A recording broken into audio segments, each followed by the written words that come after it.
harus mengacu pada Al-Quran dan Sunnah Rasulullah. Jadi kita tidak bisa mengatakan benar berdasarkan diri kita. Ya. Oh, menurut saya benar.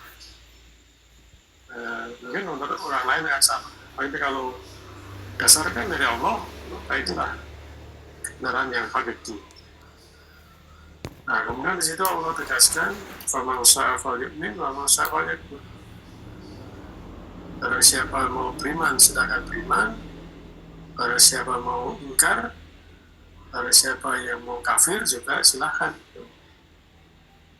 Maka dalam hal ini, ya, hidup ini oleh Allah kita disuruh memilih.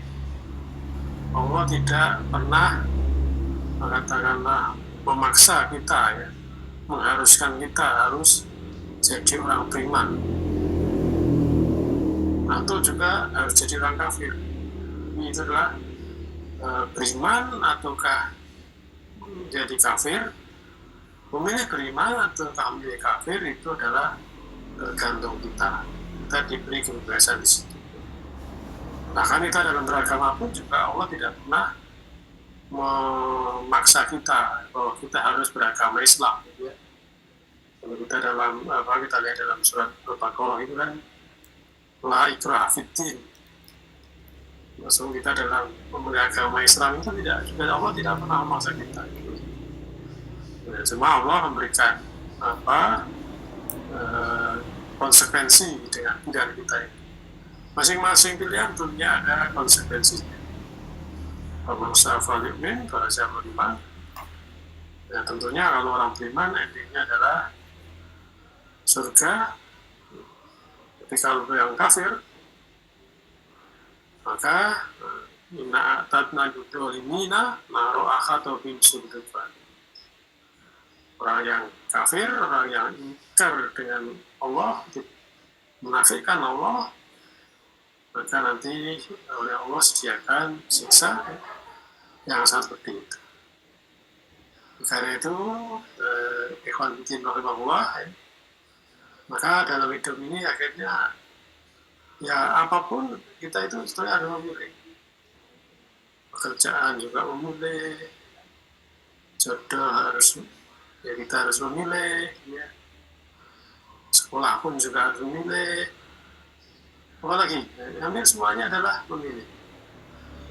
Yang Allah pilihkan, Allah tawarkan, sesungguhnya hanya ada dua. Ya. Kita diminta untuk memilih salah satu di antara dua itu.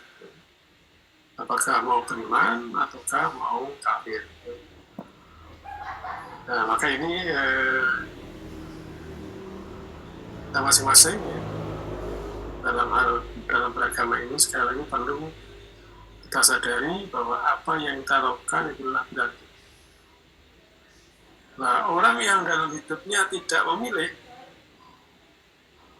ini justru risikonya lebih berat. Mau pengennya nggak mau kafir, tidak memilih kafir, tetapi juga tidak beriman, tidak menjadi orang beriman. Biasanya kan orang ingin amannya begitu, ingin enaknya begitu, ya. Tidak memilih di antara yang dipilihkan itu. Maka kalau dalam suatu katakanlah kelompok begitu, ya, mau ikut kelompoknya ataukah tidak. Nah, kadang orang yang ini biar katakanlah bisa dapat dua-duanya begitu. Kadang orang ya mikir-mikir dan sebagainya. Nah, dalam agama ini Allah tadi jelaskan kita suruh memilih apakah mau beriman atau kafir. Insya Allah kita semua tidak ada yang memilih kafir. Tapi betulkah kita orang beriman? Betulkah kita memilih jalan keimanan? Nah, ini orang yang tidak memilih dari satu di antara dua itu justru resikonya lebih berat. Orang yang suruh kafir tidak mau, tapi juga tidak menempuh jadi orang beriman. Dikatakan dalam Islam itu dikatakan orang munafik. Nah, orang munafik ini justru resikonya itu lebih besar daripada orang kafir. Orang kafir jelas masuk neraka. Nah, orang munafik, orang yang tidak punya pilihan tadi, akan ditempatkan pada neraka yang paling bawah. Pada juga surat An-Nisa ayat 150.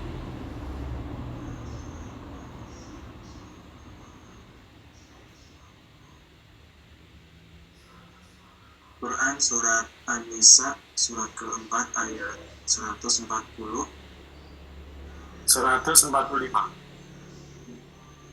ayat 100 ke 145. A'udzu billahi minasyaitonir rajim. Innal munafiqina fid darkil asfali minan nar wa lan taj'alahum nasira. Sesungguhnya orang-orang munafik itu ditempatkan pada tingkatan yang paling bawah dari neraka, dan kamu sekali-kali tidak akan mendapat seorang penolong pun bagi mereka. Ya, innal munafiqina fit darkil asfali minan nar. Sesungguhnya orang munafik itu akan ditempatkan pada tingkatan dan neraka yang paling bawah. Jadi kalau tadi orang kafir itu sudah masuk neraka, tapi ini orang munafik nerakanya lebih berat.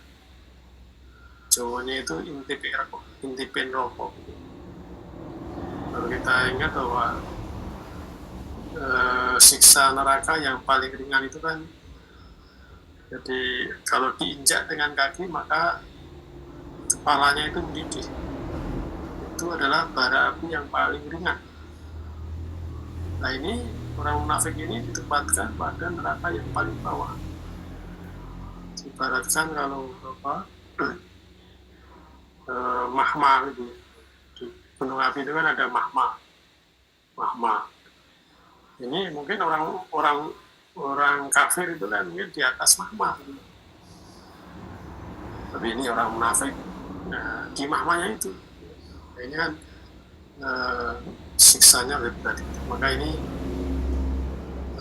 kita insya Allah tidak ada yang boleh kafir. Tapi betulkah kita itu orang beriman? Betulkah orang beriman?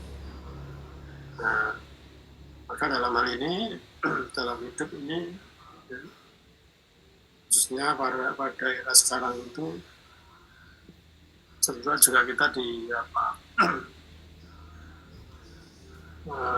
dihadapkan pada berbagai pilihan. Dalam era globalisasi sekarang ini, kita paling tidak dihadapkan pada 3 pilihan. Pertama, kita dilahirkan di masyarakat timur yang mempunyai tradisi, di mana ada sebagian tradisi yang tidak sejalan dengan Islam. Tradisi tersebut mungkin tidak punya daya pengaruh, tapi mempunyai daya paksa. Makanya di antara kita yang karena tidak mengikuti tradisi, karena tradisi tersebut bertentangan dengan ajaran Islam yang berlaku di daerahnya, maka harus keluar dari daerah tersebut karena banyaknya ancaman dan tekanan. Ini kalau dalam realita kehidupan. Jadi kita sudah dilahirkan di daerah masyarakat timur yang punya tradisi, di mana ada tradisi juga yang bertentangan dengan Islam. Kemudian suasana yang lain adalah kita juga hidup di abad 21 yang tidak terlepas dari pengaruh budaya Barat. Dengan era globalisasi, kemudian kan dunia tidak ada batas. Kita dari berbagai negara pun bisa kumpul sekarang. Hingga kejadian-kejadian yang terjadi di belah sana itu bisa dinikmati, bisa diketahui dengan cepat. Apalagi sekarang ada media sosial, itu kan orang Amerika, orang Eropa, itu bisa kita lihat, kita nikmati, dan sebagainya. Kemudian yang ketiga, kita sudah terlanjur Islam, itu paling tidak diislamkan, sehingga ada tadi budaya timur, tradisi orang timur, dan juga budaya barat, dan sekarang juga kita Islam. Nah, ini tiga hal yang kondisi yang itu juga perlu kita waspadai, kita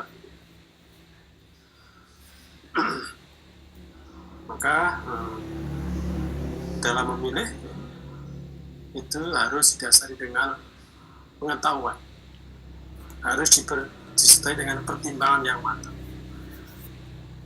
Karena dalam Islam juga dibuka surat Al-Isra, ya, ayat 36.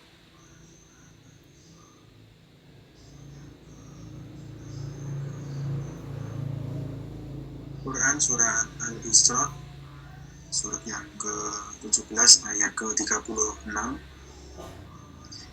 Wala taqfu ma laysa laka bihi ilm.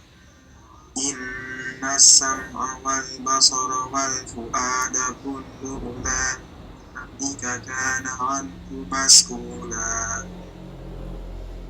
Dan janganlah kamu mengikuti apa yang kamu tidak mempunyai pengetahuan tentangnya.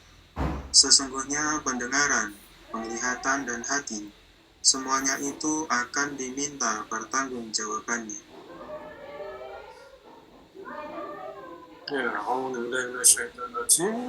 Wala taqfu ma laysa laka bihi ilm. Inna sam'a wal basara wal fu'ada kullu ulaika kana anhu mas'ula. Janganlah kamu ikuti, ya, wala taqfu ma laysa laka bihi ilm. Janganlah kamu mengikuti apa-apa yang kamu tidak mempunyai pengetahuan, tidak punya ilmu tentang. Dalam memilih itu harus didasari dengan pengetahuan. Kenapa? Inna sam'a, sesungguhnya pendengaran, wal basara, penglihatan, wal fu'ada, dan hati, kullu ulaika, semuanya itu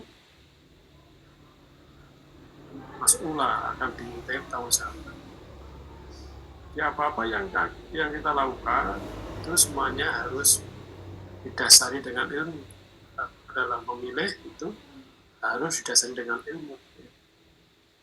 Maka dalam beragama ini, kalau tidak berdasarkan ilmu, tentu nanti kalau kita ditanyai bagaimana, kenapa kita melakukan itu. Maka kemarin yang baca brosur, ya, tentang hidup sudah mati, bahwa di alam kubur itu kan ada pertanyaan kubur, ya, pertanyaan malaikat di situ. Nah, kalau orang beriman maka dia akan bisa menjawab, siapa laki-laki ini, ya, dia adalah Muhammad Rasulullah, ya, Sallallahu Alaihi Wasallam. Bagi orang yang munafik, wah, saya nggak tahu, itu katanya orang gitu, jadi hanya katanya orang. Maka ini segala sesuatu yang kita lakukan hanya berdasarkan ilmu. Maka dalam kaitannya dengan, ya, kita hidup ini kan oleh Allah diingatkan untuk senantiasa menyiapkan yang namanya amal soleh. Suatu dikatakan amal soleh kalau satu, diniatkan ikhlas karena Allah, dan yang kedua adalah ittiba Rasul. Untuk bisa dua hal itu tentunya harus ada ilmu. Tanpa ilmu berdasarkan Quran dan Sunnah, mustahil kita akan bisa menjadikan amal soleh. Sudah punya ilmu saja, kalau tidak kita niati, itu kadang juga terlewat gitu ya. Katakanlah kita sudah tahu tentang sholat, kita mungkin dalam sholat pun tidak meniatkan diri dalam hati kita bahwa kita sholat dalam rangka mendapatkan ridho Allah. Ya, sholat kita di Rasulullah itu ya, yang itu dengan Rasulullah, karena kita sudah tahu. Tapi betulkah kita niatkan karena Allah? Itu kadang pun sering terlewat. Nah, ini perlunya ilmu ya. Karena apa-apa yang akan kita lakukan, apa-apa yang akan kita lakukan itu akan dimintai tanggung jawab. Nah, kembali kepada tadi ada 3 kondisi ya. Ada tradisi, ada budaya barat, ada budaya barat, ada juga pengaruh Islam. Kalau tradisi ya, mungkin sekarang sudah tidak punya daya pengaruh. Mungkin apalagi era sekarang mungkin anak-anak muda begitu ya, dengan tradisi mungkin nggak terpengaruh, tapi kadang punya daya paksa ya. Kenapa dia punya daya paksa? Ya, orang yang tidak mengikuti tradisi maka dia akan dikucilkan dan seterusnya. Nah, tidak sedikit karena tradisi ini ya, sehingga orang tidak mau atau tidak mampu melaksanakan Islam dengan sebenarnya. Mungkin sudah tahu gitu. Oh, kalau itu ternyata enggak dari Quran dan Sunnah enggak ada. Tapi wah, di sini saya sendirian. Mana nanti bagiannya ya dia paksa di situ. Tapi bagi orang yang punya ilmu, ya, punya prinsip, akidah yang lurus, tentunya budaya ini, tradisi ini akan bisa diatasi. Nah, Islam ya, dalam menghadapi budaya, menghadapi tradisi itu kan, satu, kalau itu selaras, maka dapat berjalan seiring, dapat dilaksanakan. Ya. Nanti kalau budaya itu bertentangan dengan Islam, maka ya budayanya yang harus ditinggalkan. Maka ada budaya yang sesuai Islam, ada yang tidak sesuai, maka harus ditinggalkan. Yang sesuai bisa dijalankan atau diselaraskan di situ. Kemudian yang kedua tadi ya, situasi atau budaya barat. Tidak sedikit orang yang katakanlah silau atau terpedaya atau ya sangat ingin gitu ya, sebagaimana orang-orang ini orang modern dan sebagainya, sehingga kadang ya bangga dengan merek, kalau merek dalam negeri tidak bangga atau malah mungkin merasa minder begitu. Kalau merek dari luar itu dikatakan wah ini orang terhormat, orang istimewa dan sebagainya. Nah, budaya ini jelas kalau tidak kita sikapi, baik budaya tradisi maupun dari barat, kalau tidak kita antisipasi, tidak kita dasarkan dengan ilmu yang baik, mungkin juga akan menyesatkan kita. Kemudian yang ketiga dari ya, kita ke Islam. Ya. Bagaimana dengan budaya Islam? Memang kalau dalam hal konteks budaya ini, Islam bisa kadang di atas, kadang di bawah, itu tergantung pada umat Islam itu. Maka dalam surat Al-Imran ya.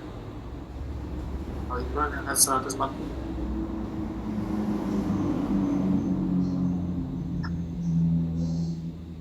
Quran Surat Ali Imran, surat yang ketiga ayat 140. A'udzu billahi minasyaitonir rajim. In yamsaskum qarhun faqad massal qauma qarhun mithlu wa tilkal ayyamu nudawiluha bainan nas waliya'lamallahu alladhina amanu wa yattakhidha minkum syuhada wallahu la yuhibbudz zalimin. Jika kamu pada perang Uhud mendapat luka, maka sesungguhnya kaum kafir itu pun pada perang Badar mendapat luka yang serupa. Dan masa kejayaan dan kehancuran itu kami pergilirkan di antara manusia, agar mereka mendapat pelajaran, dan agar Allah membedakan orang-orang yang beriman dengan orang-orang kafir, dan agar sebagian kamu dijadikannya gugur sebagai syuhada, dan Allah tidak menyukai orang-orang yang zalim. Ya. Jadi kaitannya dengan budaya itu ya sangat tergantung pada umat Islam sendiri, orang Islam sendiri gitu ya. Kenapa Islam jaya, kenapa Islam katakanlah tidak jaya begitu, ya itu sangat tergantung pada orang Islam sendiri. Zaman Rasulullah gitu ya, kenapa bisa menang gitu, kemudian kenapa juga pernah juga kalah gitu, ya itu semua juga karena umat Islam sendiri ya. Bagaimana peran dan apa yang dirasakan oleh orang Islam dalam kaitannya dengan budaya sebenarnya sangat tergantung pada apa yang dilakukan oleh umat Islam. Maka dari itu ya, perang Uhud mendapat luka, perang kafir pun juga pada perang Badar juga mendapat luka. Maka kejayaan dan kehancuran itu dipergilirkan di antara manusia agar menjadi pelajaran di situ. Maka dalam hal ini ya, kalau kita dalam kaitan Islam ini, mungkin sekarang kok Islam katakanlah terpuruk dan sebagainya, banyak, apalagi sekarang banyak dihancurkan dan seterusnya, sehingga mungkin orang yang ragu dengan Islam, ini mana baiknya Islam? Nah ini lagi dalam konteks budaya itu bisa naik atau turun tergantung pada sikap orang atau sikap kaum itu sendiri. Nah kembali pada tadi surat Al-Kahfi ayat 29 tadi, bahwa kita insya Allah tidak ada yang memilih kafir. Insya Allah tidak ada yang memilih kafir. Tapi betulkah kita beriman? Betulkah kita beriman? Maka ini ada beberapa langkah ya, yang perlu kita lakukan agar ya kita tadi tidak terpuruk dengan pilihan yang ketiga tadi. Jadi tidak memilih kafir, tapi juga tidak memilih beriman, sehingga jatuh pada munafikan tadi. Karena itu ini beberapa kiat bagaimana agar pilihan kita itu betul-betul mengarah kepada keimanan tadi. Yang pertama adalah kita harus istilahnya merekonstruksi asas-asas kehidupan. Jadi kita perlu punya orientasi. Apa sih kita yang harus kita lakukan dalam hidup, dalam mengisi kehidupan ini? Nah, maka salah satunya adalah bagaimana kita senantiasa mengingatkan diri bahwa apa yang kita lakukan itu adalah hanya untuk Allah. Maka mungkin ya, dalam suatu keluarga itu kan mungkin bermacam-macam. Mungkin ada yang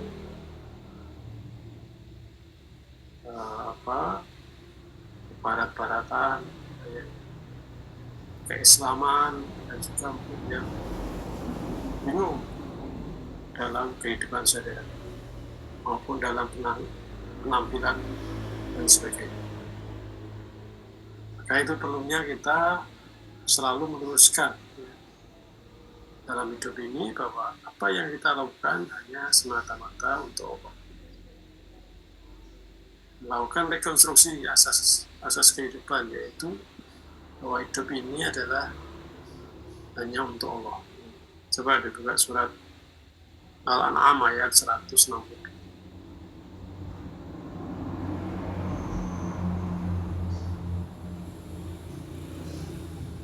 Quran surat Al-An'am surat ke-6 ayat 162. Qul inna sholati wa nusuki wa mahyaya wa mamati lillahi rabbil alamin. Katakanlah, sesungguhnya sholatku, ibadahku, hidupku dan matiku hanyalah untuk Allah, Tuhan semesta alam. Ya.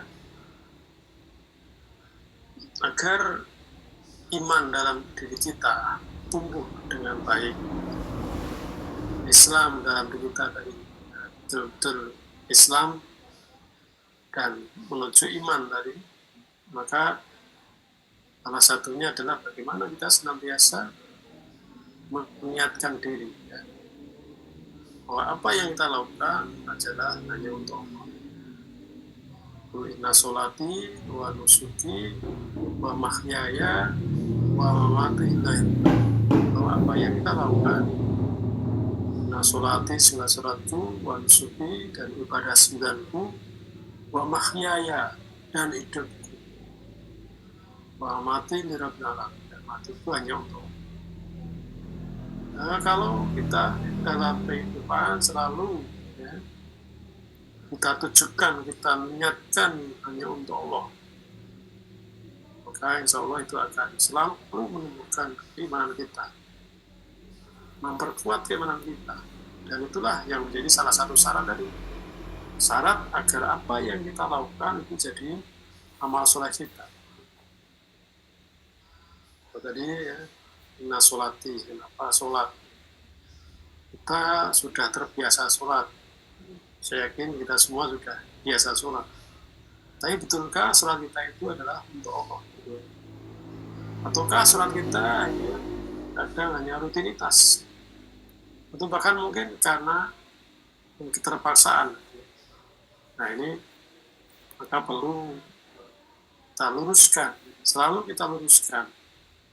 Bagaimana apa-apa yang kita lakukan itu adalah hanya untuk Allah.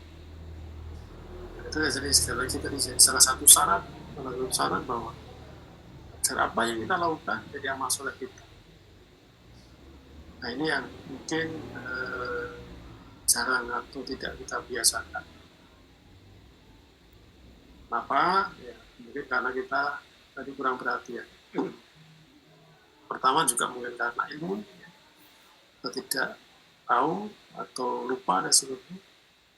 Ini kadang juga menyebabkan kita tidak niat hanya untuk Allah. Contoh ini ya, mungkin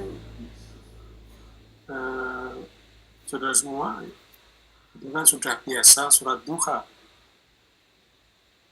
Dalam surat duha mungkin ada yang punya pengalaman suatu saat mungkin surat duhanya itu tergesa-gesa. sholat duha tergesa-gesa. Jadi mungkin yang sudah terbiasa sholat duha gitu ya, mungkin kadang-kadang sholatnya tergesa-gesa. Kenapa tergesa-gesa? Wah, ini kalau nggak sholat duha kok kayaknya nggak bagaimana gitu ya. Tapi karena mungkin terpancang pada wah supaya sholat duha, maka ya walaupun dengan tergesa-gesa itu sholat duha. Jadi karena sudah biasa sholat duha, kemudian pas sholat duha mungkin pas mau ada pekerjaan atau apa gitu, kadang-kadang sholat duhanya tergesa-gesa. Nah ini penyebabnya salah satunya ya karena niatnya ya dalam sholat duha tadi mungkin tidak berniat untuk bagaimana mendapatkan ridha Allah. Kalau kita ingat bahwa saya sholat duha ini mendapatkan ridha Allah, tentu dia akan duha dengan ya tumakninah, dengan nyaman, begitu tidak tergesa-gesa. Karena apa yang dicari ridha Allah. Kalau sholat duha yang dicari ridha Allah kok tergesa-gesa, kenapa? Nah ini maka ujung pangkalnya atau titik masalahnya adalah karena tidak pasang niat bahwa apa yang dilakukan adalah ingin mendapatkan pahala dari Allah. Nah, kalau sekarang aspek kehidupan kita, kalau kita niati ya, hanya untuk Allah, insya Allah kita akan nyaman di situ. Kita akan nyaman. Maka Ibnu Qayyim itu kan memberikan nasihat gitu ya. Setiap kita mau melakukan sesuatu, tanyalah pada diri kita, satu, apakah yang dilakukan ini mendapatkan pahala dari Allah atau ikhlaskan Allah. Dan yang kedua, apakah yang dilakukan ini adalah ittiba Rasulullah sesuai dengan syarat Islam ini. Kalau jawabannya ya, maka laksanakan. Tapi kalau tidak, sebetulnya akan ditinggalkan. Ini sekali lagi perlunya kita selalu merekonstruksi atau selalu niat ya. Meluruskan niat kita dalam hidup ini bahwa hanya untuk semata-mata. Itu yang niat pertama. Dan yang kedua adalah hidup ini adalah suatu proses. Hidup merupakan proses yang memerlukan waktu dan konsumsi.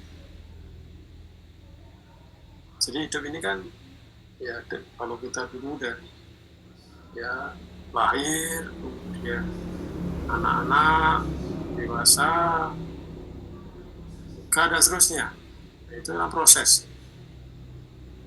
Nah, dalam proses itu perlu waktu dan konsumsi. Nah, agar kita itu bisa tumbuh dengan baik. Ibaratnya kalau tadi seorang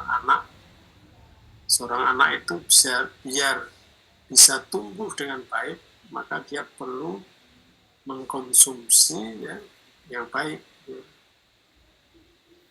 Konsumsi yang baik ya. Termasuk diri kita, agar iman dalam tubuh kita, dalam diri kita, iman Islam dalam diri kita itu tumbuh dengan baik, maka kita juga perlu ya, memilih. Ya. Kita perlu selektif, yaitu memilih informasi yang bermanfaat ya, untuk pertumbuhan dan kesehatan rohani kita. Kenapa? Informasi yang banyak, informasi kalau tidak kita memilih, maka kalau informasi itu sebenarnya tidak kita butuhkan, itu akan menjadi sampah. Nah, sampah itu akan menjadi penyakit. Maka agar iman kita tumbuh dengan baik, Islam dalam diri kita tumbuh dengan baik, maka kita perlu mendapatkan informasi-informasi untuk tumbuhnya iman Islam kita. dibuka surat Az-Zumar ya. Quran Surat Az-Zumar surat ke-39 ayat ke-18. A'udzu billahi minasyaitonir rajim. Alladzina yastami'una al-qawla fayattabi'una ahsana. Ulaika alladzina hadahumullah wa ulaika humul albab. Yang mendengarkan perkataan lalu mengikuti apa yang paling baik di antaranya. Mereka itulah orang-orang yang telah memberi Allah petunjuk, dan mereka itulah orang-orang yang mempunyai akal. Alladzina yastami'una al-qawla fayattabi'una ahsana. Orang-orang yang mendengarkan perkataan ya,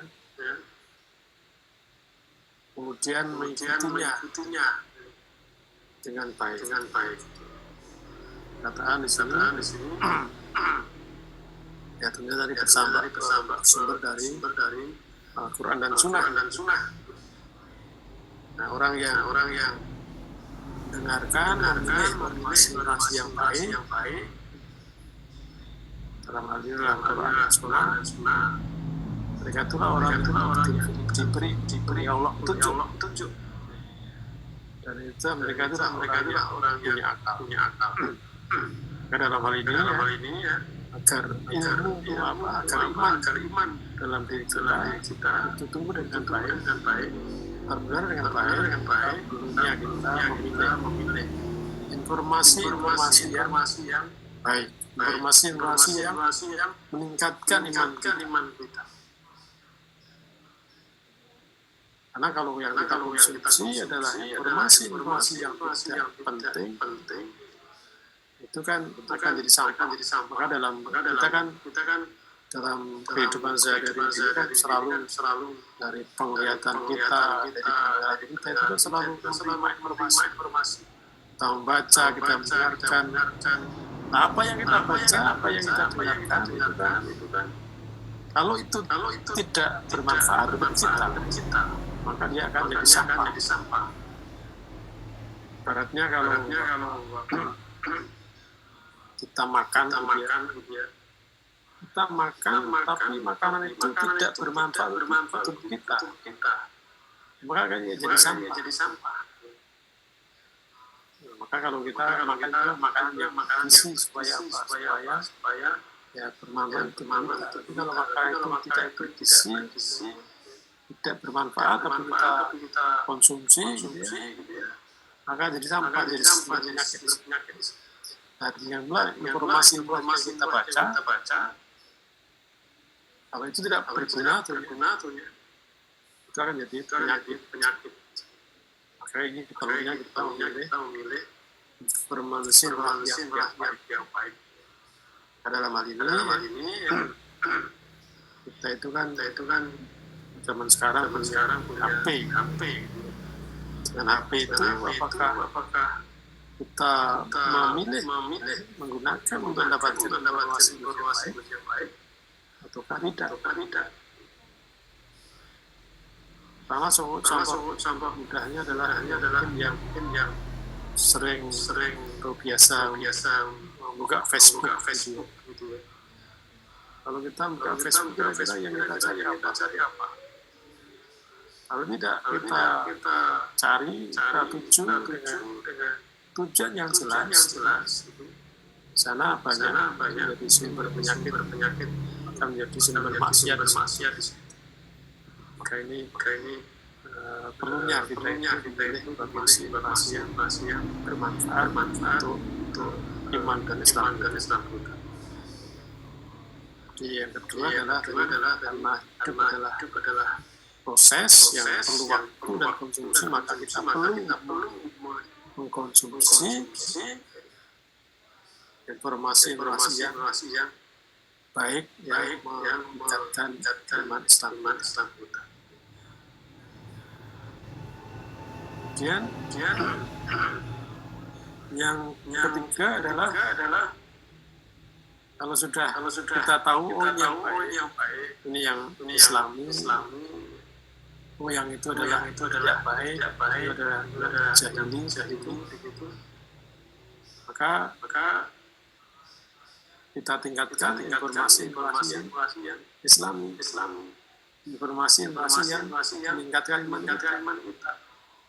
Kita punya waktu selama sehari 24 jam. Masing-masing kita diberi Allah waktu sehari 24 jam. 24 jam itu apakah kita isi dengan kebaikan ataukah tidak? Kalau tidak kita isi dengan kebaikan, maka akan berisi dengan sebaliknya. Di kita itu diberi waktu 24 jam itu akan kita isi apa? Kalau tidak kita isi dengan kebaikan, tidak kita isi dengan jadi amal soleh, maka ya akan terisi dengan maksiatan, terisi dengan dosa dan seterusnya.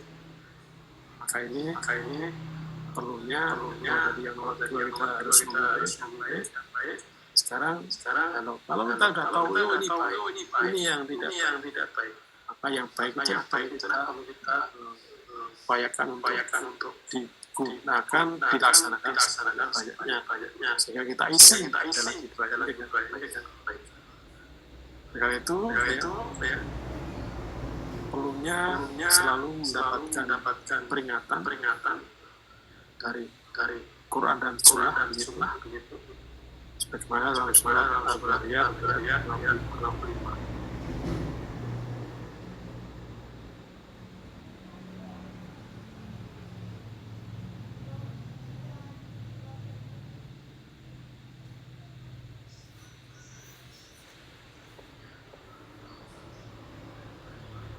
Surat Az-Zariyat Ustaz. Ya, ayat 55. Quran surat Az-Zariyat surat 51 ayat 55.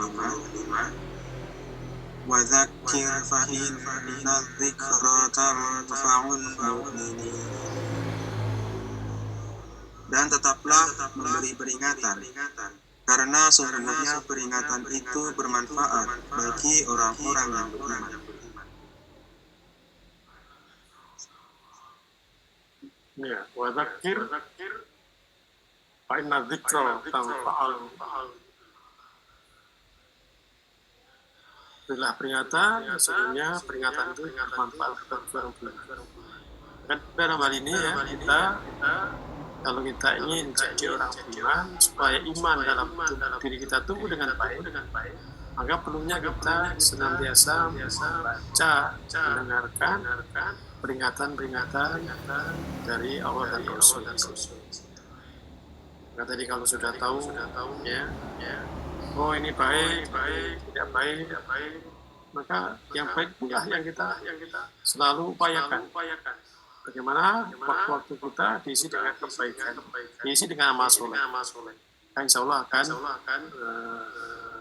akan terjauh dari sebaliknya. Kadang kita mungkin merasa saya longgar, ya, merasa longgar. Nah, kalau longgar ingin ya santai-santai, kemudian berselancar kemana-mana, tidak terasa mungkin ya masuk pada hal-hal yang karena kebetulan sesuai dengan nafsu, ya. Nah, asik di sana. Ini maka perlunya bagaimana dalam apa yang kita lakukan, ya, itu adalah menjadi amal soleh kita. Nah, kemudian yang keempat, perlunya menata atau memprogram informasi supaya mencapai sasaran. Maka tadi kalau yang ketiga tadi meningkatkan informasi yang Islami atau kita mencari ilmu sebanyak-banyaknya. Nah, setelah kita punya ilmu dalam kehidupan kita juga perlu bagaimana agar ya, yang kita pelajari itu juga dapat dilaksanakan semaksimal. Nah, di situlah perlunya ada semacam ahli yang menata informasi. Baratnya kita itu cari ilmu itu kan sekarang bisa berbagai macam, cari dari media, dari mana dan seterusnya. Tapi kalau kita punya ilmu banyak, tapi tidak mungkin tidak ada ahli, tidak ada yang mengarahkan begitu, nah, bisa salah susur. Maka ini perlunya ada ahli yang menata informasi. Ibaratnya kita itu mau membuat rumah. Kita sudah beli bahan bangunan di toko A, toko B, kita sudah mengumpulkan. Ya, ada batu bata, ada pasir, ada semen dan seterusnya. Material tersebut supaya jadi rumah itu kan perlu yang namanya tukang. Maka inilah perlunya istilahnya penata informasi. Dalam hal ini kalau kita perlunya dalam beragama ini ada guru gitu ya. Ada imam. Orang yang guru ini tidak hanya sebagai fungsi utamanya bukan untuk sebagai sumber informasi, tapi adalah menata informasi. Memberi semangat saat kita kendor, mengerem saat terlalu cepat, dan juga meluruskan saat bengkok dan sebagainya. Ini perlunya hidup dalam bersama. Dan di situ ada pimpinan. Dan yang kelima adalah menciptakan lingkungan yang kondusif. Menciptakan lingkungan yang kondusif, yaitu dengan cara mencari teman yang punya kesepakatan. Pertama, ta'awun 'alal birri wat taqwa, kemudian amar ma'ruf nahi munkar, dan mengisi Islam itu untuk mengimani Islam, mengilmui Islam, mengamalkan Islam, dan mendakwakan Islam. Itu ada 5 ayat bagaimana agar iman Islam kita itu tumbuh dengan baik. Yang pertama adalah selalu merekonstruksi asas kehidupan, diniatkan hanya untuk Allah. Dan yang kedua adalah perlunya memilih informasi yang baik. Setelah kita memilih juga meningkatkan memperbanyak informasi yang baik. Tiada hari tanpa ngaji, tiada hari tanpa Quran dan Sunnah. Dan yang keempat, hidup dalam kebersamaan. Perlunya ada imam atau guru di situ. Dan yang kelima adalah punya pi'ah, punya kelompok. Jadi punya teman yang di situ menyepakati untuk selalu ta'awun 'alal birri wat taqwa. Saling peringatkan, saling mengingatkan pada kebaikan dan takwa, dan juga amar ma'ruf nahi munkar. Juga siap bagaimana senantiasa mempelajari Islam dan mengamalkan Islam dan mendakwakan Islam. Insyaallah kalau itu selalu kita lazimi, mudah-mudahan pilihan kita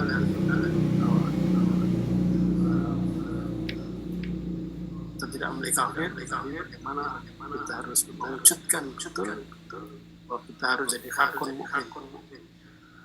Perlunya selalu mengikuti di antara tadi ada 5 langkah. Pertama harus senantiasa hanya untuk Allah, ditujukan hanya untuk Allah. Kedua, memilih informasi yang meningkatkan iman kita. Yang ketiga, memperbanyak informasi yang meningkatkan iman dan takwa. Yang keempat, hidup berpimpin, ada guru atau pimpinan di situ.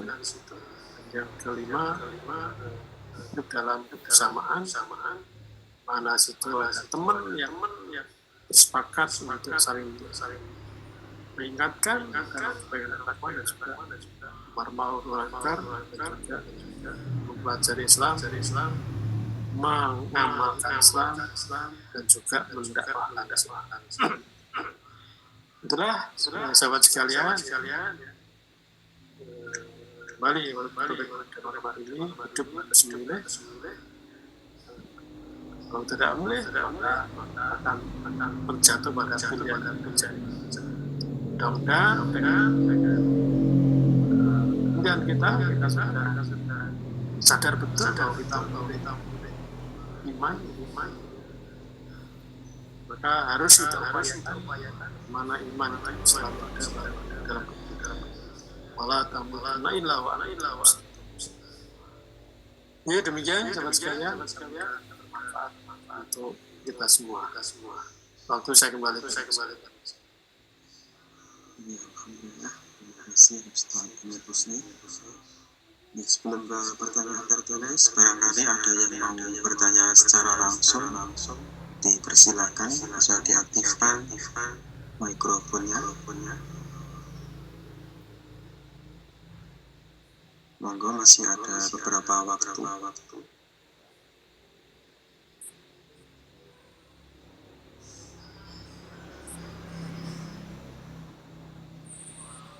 Assalamualaikum warahmatullahi wabarakatuh, Ustaz.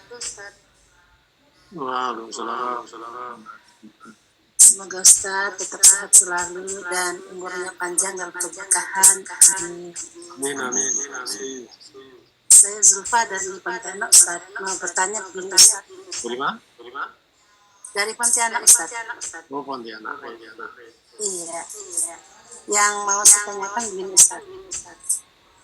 Jika ada di antara saudara kita yang kurang mampu, manakah yang lebih kita dahulukan di antara tetangga atau saudara kita yang jauh dengan saudara kandung kita, misalnya di luar kota, kemudian tetangga kita itu dia tidak ada hubungan saudara, tapi dia hanya hubungan tetangga.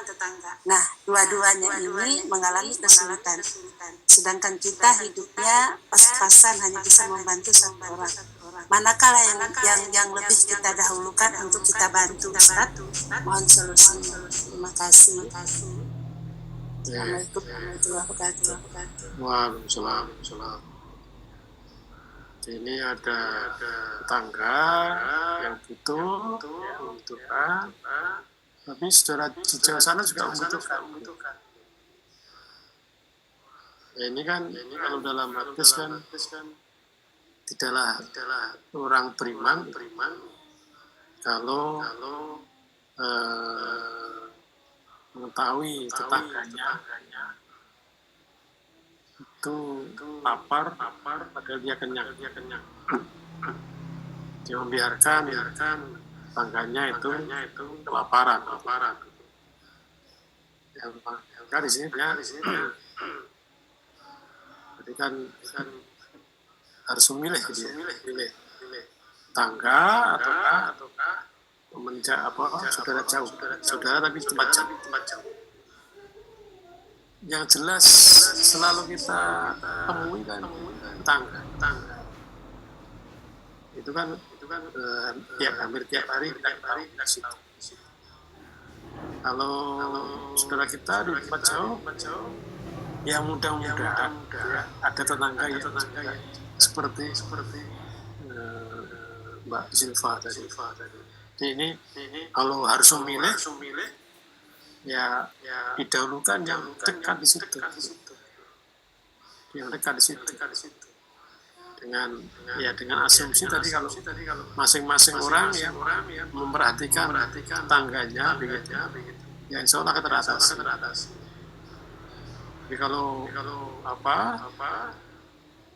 yang dijauhkan yang jauh tadi, ya maka akan mungkin malah tidak teratas dua-duanya. Ya ini kalau bisa ya dua-duanya begitu, atau katakanlah ini kita punya uang 1 juta ini kita bantu tetangga ataukah saudara yang jauh. Ya, kalau bisa dibagi. Tapi kalau yang harus salah satu yang kita ya saya rasa lebih baik yang tetangga gitu. Karena itu yang selalu kita lihat gitu ya. Nah kalau yang di Jawa tadi juga mengamalkan di situ, ya insya Allah juga akan dikenang di sana. Karena kalau dalam Islam, dalam di MTA, kalau di MTA ini ya, kalau ngajinya 1 cabang mungkin ini akan teratasi, kita tahu bisa bantu di situ. Tapi misalnya kita itu kebetulan di perwakilannya lain, ya insya Allah di perwakilan lain dia akan ditangani di cabang kita atau perwakilan kita itu ada orang yang berutang, ya masing-masing memecahkan masalah di wilayahnya. Itu Bu, jadi kalau suruh milih ya tadi berdasarkan hadis Nabi itu didahulukan yang tetangga. Gitu Bu. Tapi permasalahan begini Ustaz, yang tetangga ini kan dia kekurangan hanya masalah anaknya yang tidak bisa membayar uang sekolah. Sementara saudara kita yang jauh itu dia tidak bisa bekerja karena ada bermasalah dengan matanya, sedangkan dia kan butuh makan kan. Sementara dia untuk makan itu dia berhutang gitu. Nah mana yang lebih kita dahulukan kan saat masalahnya kan seperti itu gitu. Karena solusinya Ustaz, ini memang kejadian benar Ustaz. Kalau contohnya seperti itu berarti kan permasalahannya nggak sama, tingkat masalahnya nggak sama. Kalau tadi kan ditanyakan masalahnya sama. Kalau masalah sama didahulukan tetangga. Tapi kalau ini kan kalau dilihat dari cerita itu kan berarti masalahnya berbeda. Yang tetangga jauh, saudara jauh tadi, jelas itu kalau tidak kita bantu, kalau tidak dibantu, ya ibaratnya akan mati kan. Yang ini untuk tadi nggak sekolah itu kan, walaupun misalnya nggak sekolah kan nggak mati.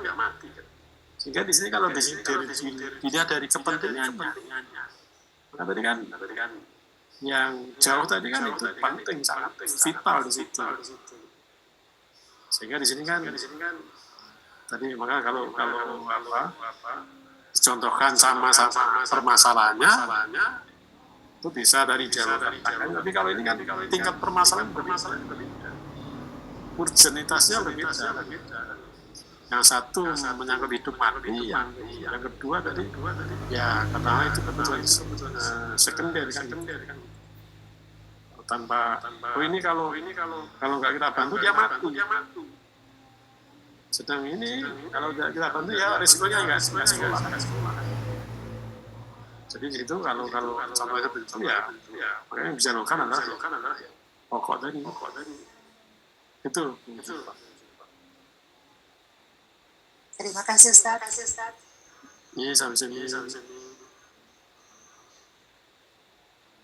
Yang lain kalau masih ada dipersilakan bertanya langsung.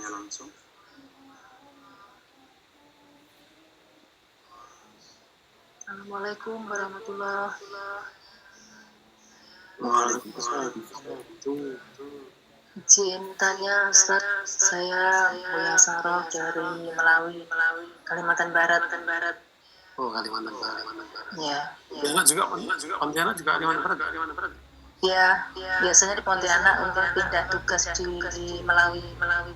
Oh, sama-sama Kalbar gitu ya. Iya. Monggo. Gini Ustaz, yang saya mau tanyakan itu mengenai sedekah. Biasa banyak ajakan untuk bersedekah itu secara istiqomah subuh setiap hari gitu Ustaz. Biasanya itu malahan ada program dari bank itu yang sistem debit dari rekening itu kan setiap pagi subuh, walaupun hanya mungkin 10.000 gitu kan.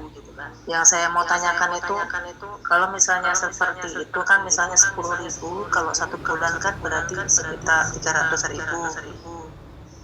Nah, jadi lebih baik mana sih sedekah setiap hari 10.000 dengan misalnya 1 bulan sebulan sekali langsung 300.000 gitu Ustaz.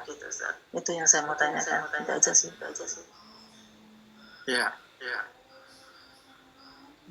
Ini ada mungkin Bapak sekalian juga pernah melihat videonya ya, tentang apa orang dari di masa Islam Jakarta kan ada melakukan semacam survei. Ya, beliau petugas mentalkinkan di rumah sakit Islam. Dia tugasnya mentalkinkan orang. Nah, dari yang ditalkinkan itu yang bisa berhasil la ilaha illallah itu hanya 7%. Nah, dari 7% itu ditanyakan ke keluarganya begitu, oh ini kok yang 7% ini kok bisa menjawab la ilaha illallah, bisa ditalkinkan, bisa menjawab la ilaha illallah, kenapa hidupnya seperti apa. Nah, salah satu poin yang disampaikan, oh ini salah satu dia senantiasa bersedekah. Tadi yang ditanyakan sedekah antara sebulan sekali dengan tiap hari, gimana? Ya, sebetulnya amal ini kan untuk menjaga hati kita. Dalam hadis itu kan ada sebutkan tiap pagi hari itu akan turun 2 malaikat. Yang pertama mendoakan, ya Allah, bila keberkahan kita ganti pada orang yang sedekah. Dan yang kedua, ya Allah, kita kemusnahan kepada orang yang akhir. Jadi ini tiap hari ya, malaikat turun ya. Tiap pagi hari malaikat turun untuk tadi yang satu berdoa, Allah berilah keberkahan dan kesubuhan pada orang yang bersedekah. Dan yang kedua berdoa, ya Allah, berilah kebinasan orang yang akhir. Nah, dari sini sebenarnya kan kenapa kok harian? Ya kalau dari nilai kan nanti bulanan sama saja 10.000 kali 30 300.000. Tapi ini dalam hati kita pengaruhnya beda. Jadi kalau kita tabapi, ya Allah, saya sedekah ini amal saya itu mudah-mudahan tadi didoakan oleh malaikat. Sehingga hari-hari kita itu terisi dengan senantiasa sedekatan. Nah, beda kalau oh ini setiap bulan gitu ya. Tapi ini kan apa?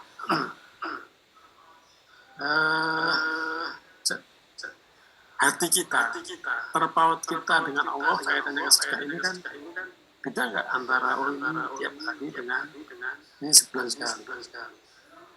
Nah, ini saya rasa pertama tadi kaitannya dengan menjaga hati kita, menjaga hubungan kita dengan Allah. Baratnya kita niat untuk sebulan dengan niat tiap hari, itu kan tentunya beda. Itu jadi kalau dari segi jumlah mungkin sama, tapi mungkin dalam hal kaitan dengan iman kita, hati kita terkait kepada Allah, itu kalau tiap hari, maka dalam dia kan juga ada istilah jumbitan, juga ada jumbitan. Jimbit itu tiap hari. Itu kan istilahnya di MTA dalam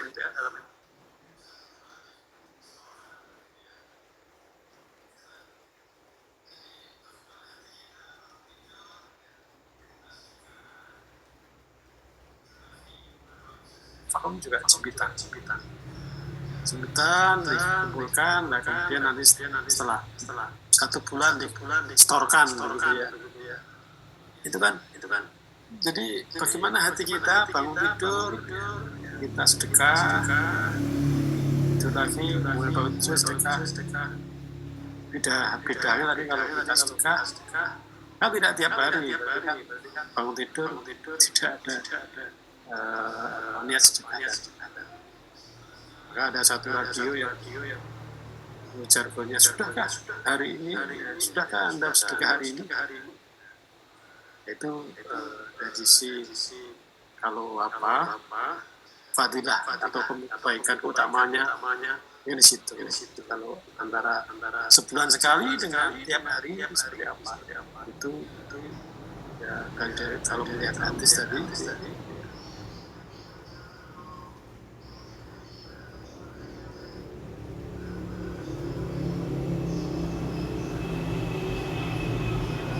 Maka akan lebih menjaga iman kita, menjaga hati kita, menjaga keterpautan kita pada Allah, lebih istiqomah. Mungkin begitu. Biasa. Ini lebih afdol kalau yang tiap hari walaupun jumlahnya walaupun cumanya mungkin hanya sedikit gitu ya, Ustaz. Kalau afdol saya rasa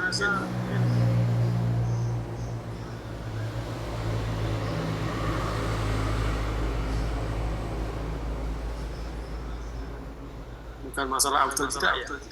Tapi tadi dari sisi keimanan kita, dari keterpautan kita pada Allah. Kalau bisa istiqomah. Kita nyambung dengan Allah tadi, itu kan antara kita nyambung dengan Allah sebulan sekali dengan tiap hari. Kalau soal nilainya,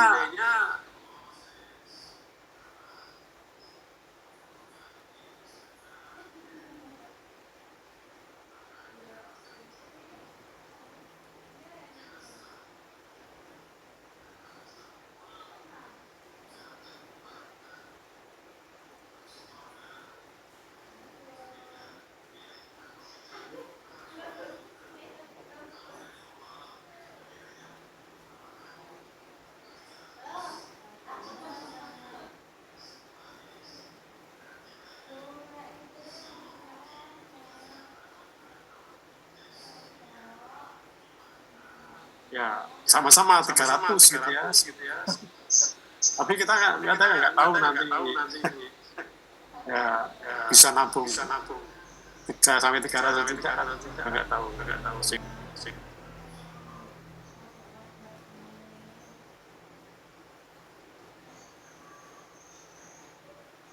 Jadi kalau dari segi apa kebaikan tadi gitu ya, kalau kita bisa istiqomah dan juga dikaitkan dengan hadis Rasulullah tadi bahwa akan malaikat setiap hari itu selalu mendoakan tadi kita, maka ya kalau bisa tadi tiap pagi itu ini ya Allah saya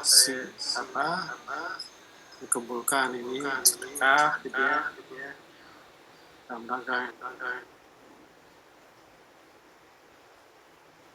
mendapatkan itu. Kemudian setelah terkumpul 300.000 baru kita setorkan gitu. Itu beda nilainya, beda harusnya pada hati kita.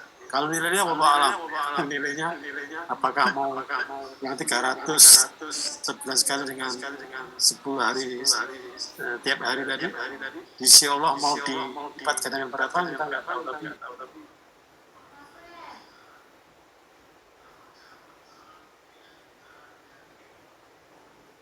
dari segi iman kita, perbuatan kepada Allah untuk menjaga keistimewaan. Begitu Bu. Terima kasih Ustadz atas tausiahnya. Assalamualaikum warahmatullahi wabarakatuh.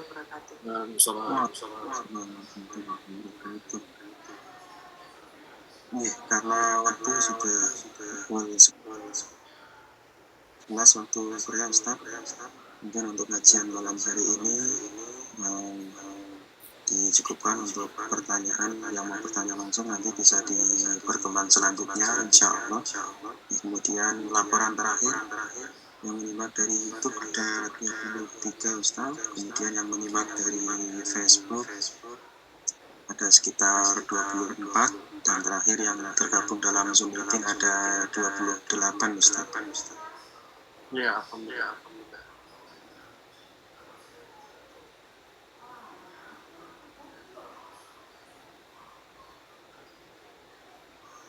Pertanyaan dari Zoom nggak ada ya?